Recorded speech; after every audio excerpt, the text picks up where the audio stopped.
Buenos días, bandidos. ¿Cómo estamos? How is everyone doing? Saludos from, it's sunny again, sunny Javier in Spain.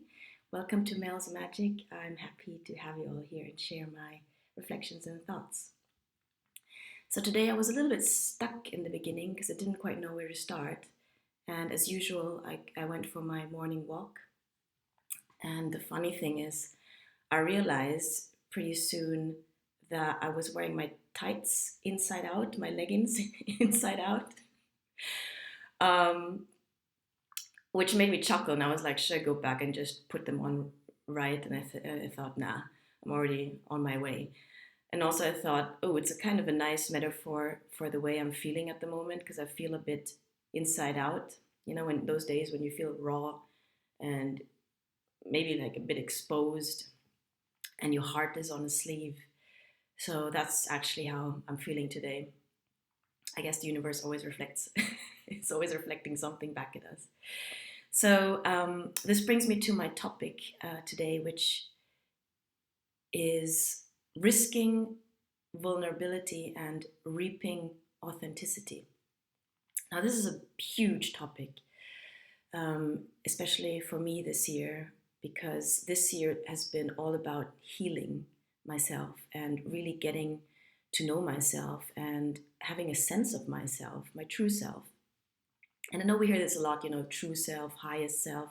What does it actually mean? And how do we get to know our true selves? I mean, that was a big question for me. And I'm realizing that a big factor, a big compass is my feelings. So the way we feel is a compass, kind of gauging whether we're on track or off track. And that's why feelings are so important. I mean, what would we be without feelings? Honestly, we'd be like psychopaths or sociopaths, or, you know, there's no compass in terms of boundaries, emotional boundaries. And boundaries is another big topic. I don't know if you know of the song, Radiohead song, Where I End and You Begin. In the basement, you gotta check it out. It's like a super cool, dope song.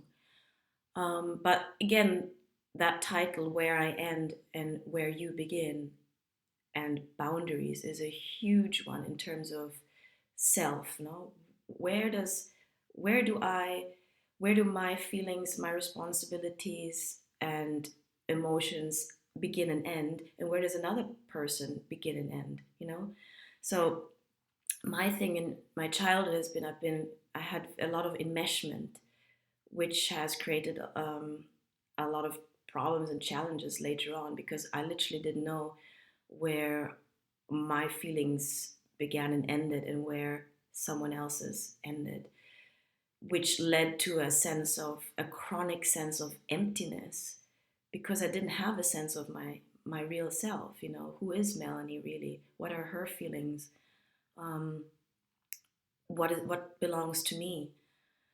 And this year has been really a year of discovery because I'm learning how to trust my feelings and use them as a compass for what is right and what is wrong for myself.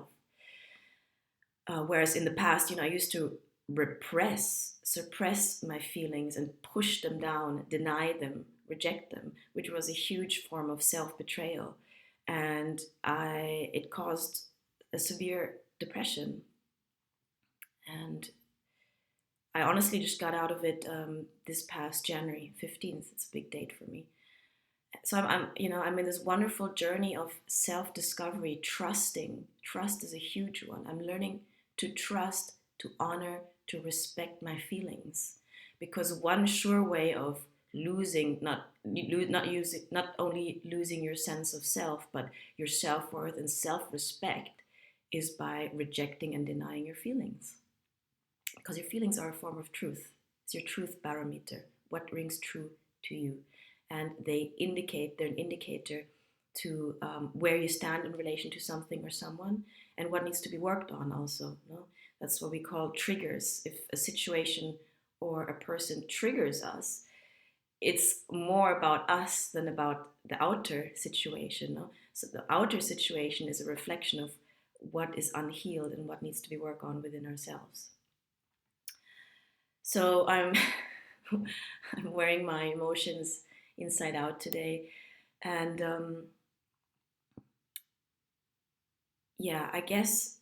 Oh yeah, I had this. I came across this really beautiful quote by déjame ver,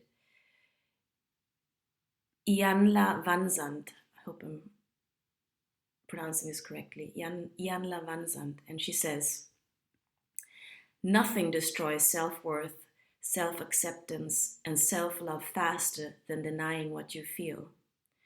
Without feelings, you would not know where you are in life, nor would you know what areas you need to work on. Honor your feelings. Allow yourself to feel them." Now, it's huge. I mean, it's a huge thing. First of all, is even uh, detecting and understanding and labeling feelings. I used to just have this stomach full of incomprehensible bad feelings I could not even label. So one thing I'm working on nowadays is also naming, labeling feelings and emotions to then um, trace back, or what is the core emotion, which is usually one of those primal emotions. We feel like fear.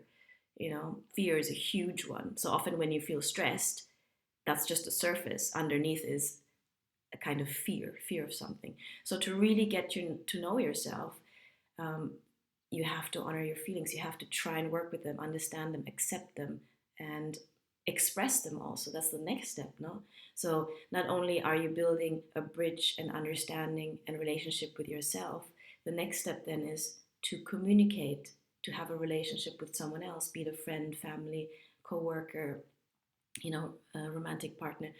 How do we relate to someone else if we are not true to ourselves, if we don't know how we feel and what we feel, and if we're not able to communicate that to someone else? And communication is a huge other topic. I'm not going to go in right now, but to communicate effectively and in a kind, compassionate, yet assertive way is a whole other art, I would say. But for now, I would like to end with the thought that risking vulnerability, opening yourself to someone else, even to yourself first, accepting how you feel without rejecting that, and then potentially risking, expressing that to someone and risking potential rejection. That is huge. I mean, that's what courage is all about. But in my experience, every time I do that, I there's two things that usually happen. My self-worth and my self-respect are strengthened because I stand up for myself. I do not betray myself. And the other person respects me because they are clearer. They get to know me in a clear way. They see me clearer. They know where I end and where I begin. And it helps them to reflect on themselves. So the reward for risking vulnerability is often authenticity. So you feel you're true to yourself and you're able to reveal the true you to others. So others see the authentic you. And what is more beautiful than seeing someone who's truly authentic? Isn't that what we need more in this world? And with this, I send you un abrazo enorme, sean donde sean, wo immer sie auch sind. Wir sprechen ja viele Sprachen. N'importe où vous êtes, je vous embrasse et je vous désire une belle journée. Saludos, con mucho cariño de Javier. Welcome to Mel's Magic and stay tuned for next episode.